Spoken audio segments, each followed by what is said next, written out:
तो गाइस अपने साइंस के अंदर जो फिजिक्स और केमिस्ट्री वाला पार्ट है वो मैं इसी वीडियो के अंदर बताने वाला हूं। अगर बायो वाला पार्ट आप लोग को चाहिए कि सर उसको भी कम टाइम के अंदर एकदम स्पेशल वीडियो बना के बताओ, तो guys bio bio bio comment box में भर जाना चाहिए। एंड इस वीडियो पे टारगेट लाइक रखता हूं मैं ओनली 500। एंड डिस्क्रिप्शन में गाइस आप सभी के लिए 9 का स्पेशल व्हाट्सएप चैनल है जिसको ज्वाइन कर लेना। एंड दोस्तों 10th स्टैंडर्ड वाले बच्चों 2027 अब हमारा टारगेट है, तो गाइज उसके लिए भी मैंने स्पेशल व्हाट्सएप चैनल बना दिया है, उसको भी फटाक से ज्वाइन करके रख लो, फटाक से ज्वाइन करो। चलो तो बिना देरी के हम स्टार्ट करते हैं एक एक करके। हाँ गाइज थोड़ा मैं इसको लाइट को कम कर देता हूं, जिससे क्या होगा कि आपको सभी चीजें अच्छे से दिखेगी। ओके कम एकदम कम कर देता हूं जिससे आपको क्लियर दिखाई देगा हाँ पेज जो मैं लिखूंगा। ओके चलो एकदम क्लियर। ये देखो मैं तो बहुत अगली बार क्या हुआ तो पूरा व्हाइट हो गया था जिससे दिख नहीं रहा था। चलो अब गाइस मैं सबसे पहले बात करूंगा तो पहले पेज पे गाइस मिरर और उसके टाइप्स। अगर मैं जनरली बात करूं गाइस देखो कॉन्केव एंड कॉन्वेक्स ऐसे दो टाइप होते हैं। कॉन्केव मतलब जिसका इनर पार्ट रिफ्लेक्टिंग होता है एंड कॉन्वेक्स मतलब जिसका आउटर पार्ट रिफ्लेक्टिंग होता है। जैसे मैं आपको बताना चाहूँ बस ये वाला पार्ट आपको पढ़ना है।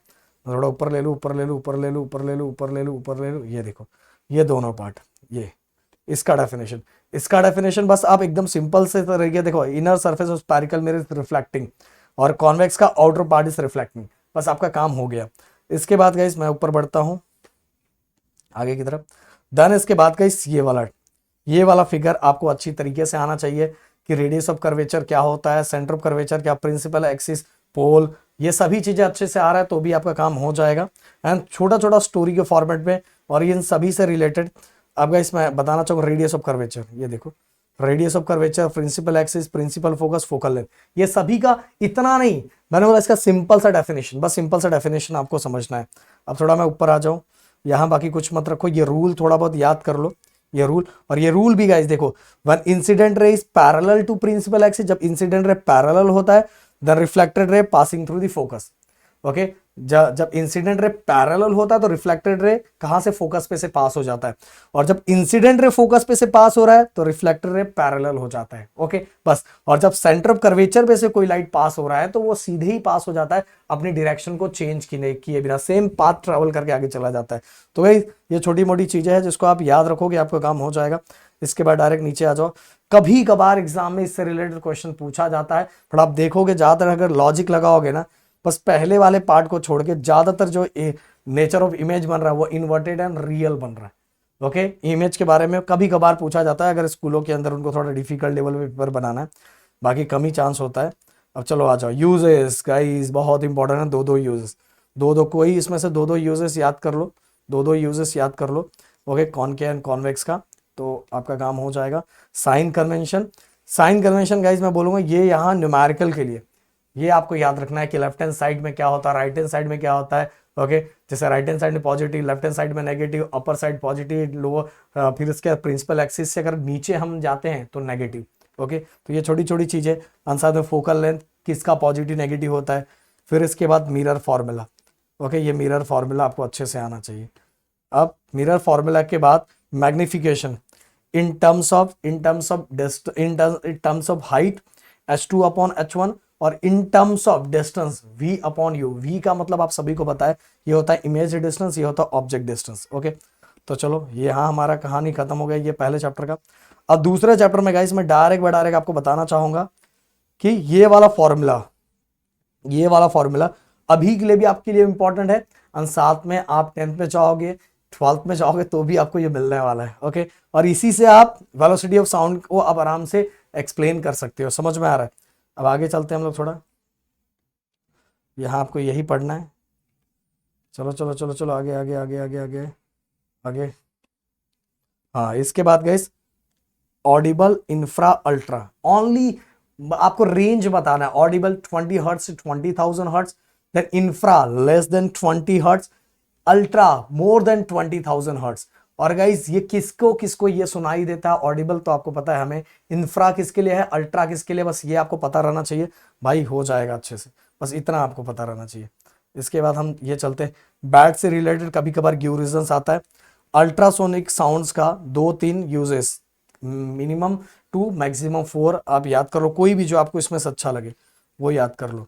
इसके बाद guys good and bad reflector का आपको ये आ सकता है कौन सा गुड रिफ्लेक्टर है, कौन सा बैड रिफ्लेक्टर है। इसके दो एग्जांपल्स बस, यहाँ दोनों एग्जांपल्स लिखे हैं, ये एग्जांपल्स बस याद कर लो, हो जाएगा। चलते हैं आगे। इसके बाद गाइस इको, इको के बारे में गाइस बताना चाहूंगा, बहुत सारे बच्चे इसको रट्टा मारेंगे। मैं बताना चाहूंगा रिपीटेशन ऑफ ओरिजिनल साउंड, बस ये याद कर लो, इज कॉल्ड इको। और उसके 3 कंडीशंस, टेम्परेचर क्या होता है, कितने टाइम में हमारे ब्रेन पे रिटेन करता है, टोटल डिस्टेंस क्या होता है, बस ये 2-3 पॉइंट्स। और ये मैं बताना चाहूंगा ना गाइस, ये सभी चीजें यहाँ बहुत अच्छी तरीके से लिखा हुआ है। फिर भी अगर किसी बच्चे को डाउट हो तो आपने मेरा आई थिंक मेरा वीडियो देखा होगा, जिसको मैंने इसको ना पॉइंट वाइज बहुत कम टाइम में 10 से 15 मिनट के अंदर ये चैप्टर समझाया है, 10 से 15 मिनट के अंदर। वो सभी का मैं लिंक डिस्क्रिप्शन में दे दूंगा।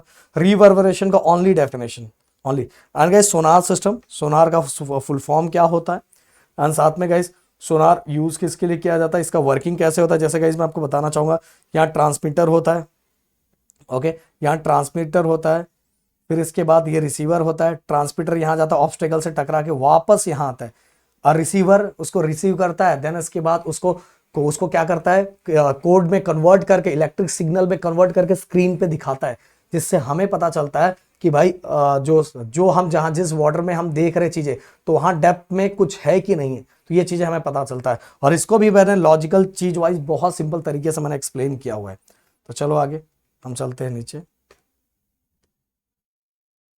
आ जाओ, बस इतना। सोनोग्राफी का गाइस, सोनोग्राफी का अब यूज ले कर सकते हैं। और साथ में गाइस आप सभी को बताना चाहूंगा कि ये प्रोब जो है, प्रोब का यूज क्या होता है, ये बहुत बार पूछा जाता है कि प्रोब का यूज क्या होता है, ये एग्जाम में पूछा जाता है। तो प्रोब और प्रोब का कांटेक्ट कैसे होता है, कैसे वो सिग्नल भेजता है, तो जो स्किन होता है और स्किन और प्रोब के बीच में एक जेल लगाया जाता है, और उसको ऐसे ऐसे घुमाया जाता है, और इस तरह से अल्ट्रासाउंड उसमें रिलीज किया जाता है, और इसके थ्रू क्या होता है, एक इमेज हमें स्क्रीन पे दिखाई देता है, जैसे ये दिखाई दे रहा है। ओके, तो ये चीज है, और इसको भी बहुत मैंने सिंपल तरीके से बताया। ईयर का, ईयर का आप सभी को पार्ट, ये सभी पार्ट किसी एक पार्ट के बारे में आपको पूछ लिया जाएगा। ये हो गया, बस इतना सा चीज गाइस आपको पढ़ना है इस चैप्टर के बारे में।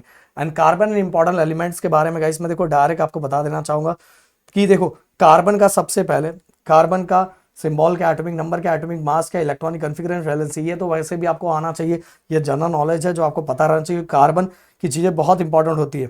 इसके बाद गाइस प्रॉपर्टीज, प्रॉपर्टीज में देखो crystalline form and non crystalline form. इसके पहले मैंने बताया था क्रिस्टलाइन फॉर्म की प्रॉपर्टी, ओके, क्रिस्टलाइन फॉर्म की प्रॉपर्टी, ओके, प्रॉपर्टीज। देन इसके बाद क्रिस्टलाइन फॉर्म में जो डिफरेंट टाइप्स है, जैसे डायमंड हो गया, ग्रेफाइट हो गया, फ्लोरीन हो गया, इन सभी का स्ट्रक्चर, एंड साथ में स्ट्रक्चर के साथ ही उनकी प्रॉपर्टीज, एंड दो यूजेस, दो तीन यूजेस, बस इतना ही देखो नीचे लिखा हुआ है, स्ट्रक्चर एंड प्रॉपर्टीज एंड दो तीन मतलब तीन यूजेस याद रखोगे तो इनफ टू इनफ है, समझ में आया, बस इतना। ये सभी का मैंने तीनों का बता दिया, इसको बस इतना ही करना है। फ्लोरीन का भी मैंने बता दिया, structure and properties, properties and uses. Structure भी उसके अंदर कितने एटम्स कनेक्टेड होते हैं, ओके, एंड यूजेस के अंदर कहां कहां यूज किया जाता है, बस ये। And non crystalline form guys मैं बताना चाहूँ, इतना सिंपल ऐसे टाइप की बात करूं, कोल हो गया, पीट हो गया, लिग्नाइट हो गया, बिटुमिनस हो गया, अंथ्रासाइट हो गया, ये हमारा गाइस जो मेन टाइप है, हमारा मेन टाइप है कोल का। कोल के बाद गाइस चारकोल होता है। चारकोल किससे बनता है, एनिमल के बोन से, हॉर्न से, इससे बनता है, समझा। और प्लांट से भी बनता है, प्लांट से भी बनता है। एंड इसके यूजेस कहां कहां है, समझ में, इसके यूजेस 2-3 यूजेस बस याद करना है। एंड साथ में कोक कैसे बनता है और उसके 2 यूजेस, समझ में। एंड गाइस मैं बता रहा हूं इन सभी चीजों को ना, अगर किसी को डाउट हो, वैसे तो मैंने बता दिया क्या क्या दिमाग में रखना है, बट फिर भी आपको है कि सर मुझे कम टाइम के अंदर समझना, मैं बोल रहा हूं इतना बेहतरीन वीडियो बनाया ना, आप देखोगे ना एक बार दिल खुश हो जाएगा। ऐसी गिरी ट्यूटोरियल इतना ज्यादा फेमस नहीं है भाई, ऐसी बच्चे 10th स्टैंडर्ड के अंदर पेपर सेटर नहीं कहते, समझ में आ रहा है। अब गाइस हाइड्रोकार्बन, हाइड्रोकार्बन के अंदर गाइस मैं बताना चाहूँ सैचुरेटेड एंड अनसैचुरेटेड ओनली। और कभी कभार ये मीथेन का स्ट्रक्चर ड्रॉ करने के लिए आ जाएगा, और अभी नहीं आएगा तो बताना चाहूंगा 10th में जरूर आता है। इस बार मैंने बच्चों को बेंजिंग रिंग दिया था एग्जाम में, वही रिंग सेम टू सेम आया, समझा। आने इसके बाद गाइस ये सभी जो कार्बन कंपाउंड है, इनके अगेन गाइस इनका फॉर्मूला आपको याद होना चाहिए, इनकी physical and chemical property only दो, बस दो, तीन, बस। इसके बाद regular fire extinguisher, most important चीज गाइस। इसके अंदर जैसे कैप्सूल होता है, कैप्सूल के अंदर क्या रहता है, कैप्सूल के अंदर जैसे सल्फ्यूरिक एसिड होता है, देन इसके बाद सोडियम बाइकार्बोनेट, ये कंटेनर के अंदर होता है। जैसे हम ऊपर से नोब ब्रेक करते हैं, नोब प्रेस करते हैं, तो ये कैप्सूल ब्रेक हो जाता है। ब्रेक ब्रेक होने के बाद क्या होता है, जो सल्फ्यूरिक एसिड है वो सोडियम बाइकार्बोनेट के साथ कंबाइन हो जाता है, एंड सोडियम बाइकार्बोनेट के साथ कंबाइन होने के बाद गाइस आप देखोगे कार्बन डाइऑक्साइड रिलीज होता है, और वो कार्बन डाइऑक्साइड जो होता है ये क्या होता है गाइस, नॉन कंबस्टिबल है। नॉन कंबस्टिबल का मतलब होता है कि जो फायर को जलने में सपोर्ट ना करे। तो सिंपल सी, बहुत सिंपल सा है कि when sulphuric acid come in a contact with sodium bicarbonate to form carbon dioxide, and carbon dioxide क्या होता है, नॉन कंबस्टिबल। नॉन कंबस्टिबल का मतलब होता है जो जलने में सपोर्ट ना करे। और इसको भी गाइस देखो, ये रिएक्शन ही समझ लो, देखो sodium bicarbonate when react with sulphuric acid to form, ये जो हमें मेन फैक्टर चाहिए, बाकी भी प्रोडक्ट बन रहा है पर मेन फैक्टर में कार्बन डाइऑक्साइड चाहिए, समझ में आए तो हो गया बस। इसके बाद गाइस मीथेन कहां से बनता है, दो चीजें कर लो, उसकी फिजिकल प्रॉपर्टी 2-3 याद कर लो, अनयूजेस याद कर लो, बस इतना सा। फिर इसका बायोगैस प्लांट के अंदर क्या क्या प्रेजेंट होता है, कितना मीथेन होता है, उसको बनाया कैसे जाता है, और साथ में गाइस कभी कभार हो गया कि ये स्ट्रक्चर दे दिया जाएगा और इसका 1-2 पार्ट अपने से पूछ लिया जाएगा, ये पार्ट कौन सा है, तो ऐसे पढ़ के रखो जिसको आउट ऑफ स्कोर करना है, तो हो गया। And guys substance in common use, guys ये तो मैं बता रहा हूं ना, अगर दिमाग लगाओगे तो बहुत सिंपल है। जैसे अब सोडियम क्लोराइड आ गया, तो सोडियम क्लोराइड के प्रॉपर्टीज क्या है, यूजेस क्या है, ओके। देन इसके बाद पीएच स्केल के बारे में पूछा जाता है। जनरली गाइस आप सभी को पता है कि ये जो सॉल्ट है, जो सॉल्ट न्यूट्रल होता है उसका जो पीएच स्केल होता है वो 7 होता है, समझ आया। देखो हमने लिखा है neutral salt that is pH value of aqueous solution is 7 है, यहां लिखा हुआ, समझ आया। तो इसी में से इस वाले पार्ट में से 2-3 यूजेस एंड 2-3, और इसको भी मैंने अलग तरीके से अलग करके बताया, 2 प्रॉपर्टी 2 यूजेस अलग करके बताया। Then same guys sodium bicarbonate का फॉर्मूला कभी कभार पूछा जाता है, केमिकल फॉर्मूला पूछा जाता है, केमिकल नेम पूछा जाता है, या तो कभी नॉर्मल नेम भी पूछा जाता है, जो डे टू डे लाइफ में यूज किया जाता है वो नेम पूछा जाता है। बेकिंग सोडा, खाने वाला सोडा, तो ये इसके यूजेस थे, आप वैसे भी लिख सकते हो। तो इसमें से 2 प्रॉपर्टी, अगर प्रॉपर्टी आपसे ये याद नहीं हो रही तो कम से कम यूजेस आपको जरूर याद कर लेना चाहिए, समझ में आ रहा है, ओके। फिर इसके बाद guys bleaching powder, bleach generally cleaning के लिए यूज किया जाता है, गर्ल्स जानते होंगे। देन गाइस इसका फॉर्मूला, मोस्ट इंपॉर्टेंट चीज इसका फॉर्मूला गाइस, इसका फॉर्मूला मोस्ट इंपॉर्टेंट है। बताना चाहूंगा कि इसका chemical name, chemical oxychloride and chemical formula, day to day life में जो हमारा नाम है वो क्या है, हमारा ब्लीचिंग पाउडर। इसके बाद गाइस हम ऊपर बढ़ते हैं, प्रॉपर्टी यूज मैंने बताया 2-3 प्रॉपर्टी यूज है। वॉशिंग सोडा का भी सेम गाइस, कपड़े धोने वाला सोडा, इसके भी 2 प्रॉपर्टी, 2 मतलब properties and 2 uses. Soap solution, चलो अभी मैं नीचे आ जाऊं डायरेक्ट, हाँ। अब गाइस अल्फा रे, बीटा रे एंड गामा रे, ये किसको कहा जाता है? सिंपल सी बात है गाइस, बीटा रे attract toward the positive charge, alpha रे attract toward the negative charge, और जो किसी से अट्रैक्ट नहीं होता है वो गैमा रे होता है। ये आपको पता रहना चाहिए।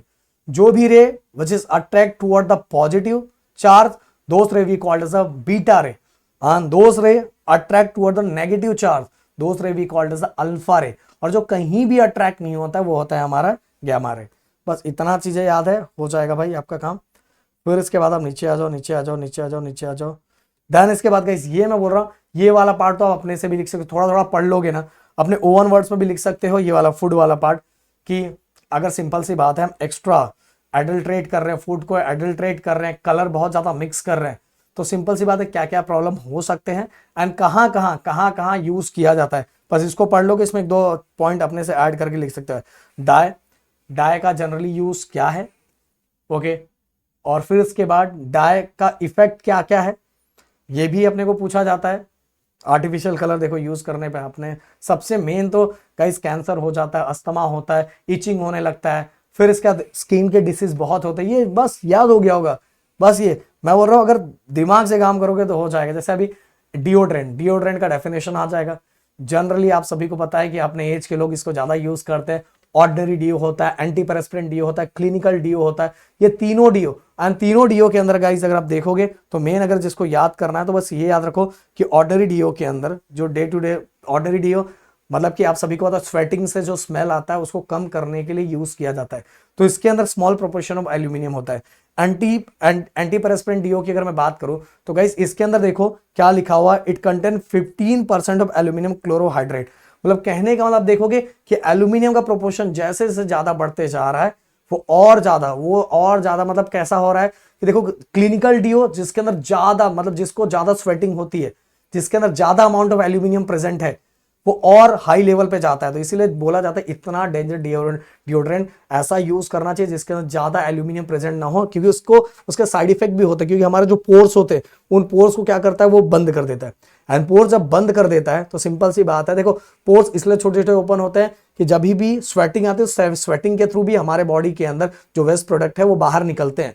बट अगर वो पोर्स बंद भी हो गए तो भी इसका साइड इफेक्ट हमारे बॉडी पे होगा, क्योंकि वो जो भी वेस्ट प्रोडक्ट है वो ज्यादा नहीं आएगा। समझ में आया? इसीलिए बोला जाता है कि जिस डीओ के अंदर ज्यादा अमाउंट ऑफ एल्यूमिनियम प्रेजेंट है उसको ज्यादा यूज नहीं करना चाहिए। वैसे गाइस जिसको क्लिनिकल कंडीशन है, मेडिकल कंडीशन है, उसको ये वाला क्लिनिकल डीओ दिया जाता है। जिसको बहुत ज्यादा स्वेटिंग होता है, बहुत ज्यादा, जितना नॉर्मल से ज्यादा, जिसको एब नॉर्मल हम कह सकते हैं, उसके अंदर तो उसके अंदर 20 to 25 एल्यूमिनियम होता है, एल्यूमिनियम प्रेजेंट होता है। तो इसके साइड इफेक्ट जनरली मैंने बता दिया, हेडेक होता है, अस्थमा होता है, रेस्पिरेटरी डिसऑर्डर होता है, या हार्ट डिसीज होता है। ऐसी चीजें बोलोगे सर यूज करने के टाइम कभी इतना सोचा नहीं था।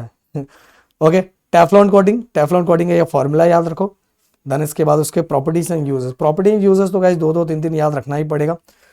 ये सभी पाउडर कोटिंग, एनोडाइजिंग, गाइस मैं बताना चाहूंगा सेरेमिक, फिर इसका porcelain, bone China, advance ceramic, ये सभी को गाइस ना आप स्टोरी के फॉर्मेट में थोड़ा थोड़ा याद रख सकते हो। बहुत सारे बच्चों को ना इसमें बहुत डिफिकल्टी आती है। बताना चाहूंगा स्टोरी के फॉर्मेट में थोड़ा थोड़ा उसमें याद कर लो आप, चाहिए तो इसको। अगर आपको नहीं, जिन बच्चों को आता है वो तो इसके आप ये कैसे बनता है, क्या क्या यूजेस वो पढ़ ही लेंगे। पर जिन बच्चों को प्रॉब्लम होता है कि इन्हीं टॉपिक को ना चैट जीपीटी में डालो तो उसको बोलो सिंपल लैंग्वेज में दो, तो उसके 2-3 पॉइंट याद कर लो। देखो गाइस आराम से आप वही एग्जाम में लिख दो, आपको पूरे मार्क्स मिल जाएंगे अगर इससे रिलेटेड क्वेश्चन आता है। वैसे बहुत कम टाइम इससे रिलेटेड क्वेश्चन पूछा जाता है, बट जहां टीचर को थोड़ा डिफिकल्ट लेवल बनाना है भाई ऐसे दे सकते हैं। समझ में आए? अब गाइस मैं आज डायरेक्ट में आ जाता हूँ, क्योंकि मैंने फिजिक्स और केमिस्ट्री वाला पार्ट। अब गाइस एक लास्ट वाला पार्ट जो स्पेस से रिलेटेड है। ये क्यों नहीं खुल रहा है? हाँ खुल गया। गाइस ये भी बोल रहा हूँ ना, ये भी आप दिमाग लगा के लिख सकते हो। कैसे? चलो मैं इसका तरीका आपको बताता हूँ। जैसे गाइस ये देखो,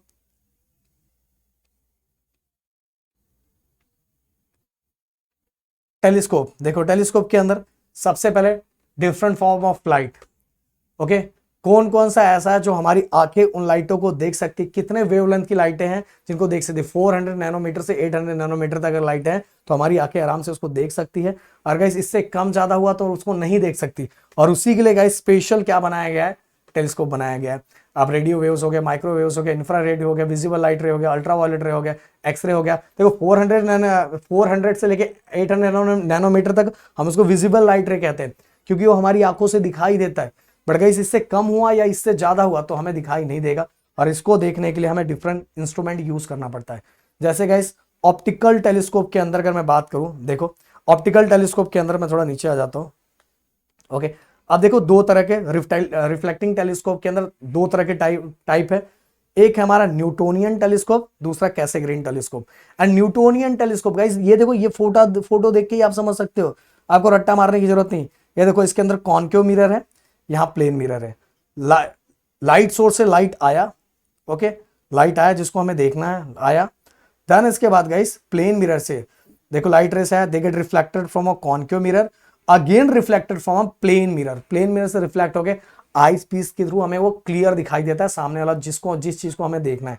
सेम गाइस देखो यहाँ भी है, क्योंकि यहाँ मिरर कौन सा यूज किया? Concave mirror. तो यहाँ लाइट क्या हुआ? रिफ्लेक्ट हुआ, रिफ्लेक्ट। अब गाइस आगे आ जाते हैं हम लोग कैसेग्रीन के अंदर। गाइस देखो, ये देखो अगर आप ध्यान दोगे तो दो तरह का, फिर से यहाँ दो कॉन्केव मिरर है। कॉन्केव मिरर यहाँ कौन सा मिरर? Convex mirror. और यहाँ आईपीस यहाँ है। तो लाइट रे आया, first of all reflected from a concave mirror, again reflected from a convex mirror, and convex mirror reflected होने के बाद देन इसके बाद बाहर आता है, आईपीस पे हमें दिखाई देता है। एंड ये रिफ्लेक्शन 2 बार होता है, जिससे इमेज हमें जिस चीज को देखना है वो हमें उस जो लाइट सोर्स जिससे आ रहा है वो हमें क्लियर दिखाई देता है और मैग्नीफाइड दिखाई देता है, बड़ा दिखाई देता है। देखो यहाँ लिखा हुआ है, समझ में आया? तो ये कैसेग्रीन है। तो एग्जाम में अगर न्यूटोनियन आया तो बस आपको ये अगर पार्ट याद है तो बस इससे अपने ओवन वर्ड में बना के आराम से लिख सकते हो। अगले साल भी गाइस एक स्पेस से रिलेटेड, मतलब क्योंकि जनरली ये टेलीस्कोप किस लिए यूज किया जाता है आपको पता ही है, तो अगले साल भी स्पेस मिशन है जो बहुत प्यारा चैप्टर है। अब रेडियो टेलीस्कोप गाइस ऐसे रेडियो वेव्स जो हमें हमारे नेकेड आई से दिखाई नहीं देते, इनको देखने के लिए हम लोग रेडियो टेलीस्कोप का यूज करते हैं। ओके, तो ये देखो इसके भी बस ये आप ध्यान कर लिया। आप देखो रिसीवर से रेडियो वेव्स को इकट्ठा किया, एम्पलीफाइड ने उसको एम्पलीफाइड किया, उसको सिग्नल में कन्वर्ट किया, कन्वर्ट करने का तो उसको कंप्यूटर पे हमें आराम से हर वेव्स, रेडियो वेव्स हमें क्लियरली दिखाई दे रहे हैं। समझ में आ रहा है? अब देखो telescope in space, Hubble telescope direct space में बिठा दिया। क्यों स्पेस में बिठा दिया? क्योंकि जनरली टेलीस्कोप एक हाई पोजीशन पे रखा जाता है, जैसे माउंटेन पे रखा जाता है, जिससे चीजें क्लियर हो। अगर एटमॉस्फेयर पे लाइट ट्रैवल करके आ रहा है, अगर किसी भी चीज को मुझे देखना है ना, तो भाई उसकी जैसे अगर मुझे यहां भी चीजों को देखना है तो सामने वाली की लाइटें मेरी आंखों पे आनी चाहिए। तो गाइस अगर मान लो अगर किसी प्लैनेट की लाइटें आ रही है और मैंने टेलीस्कोप यहां लगा के रखा हुआ, देखो डिफिकल्टीज क्या क्या होती है।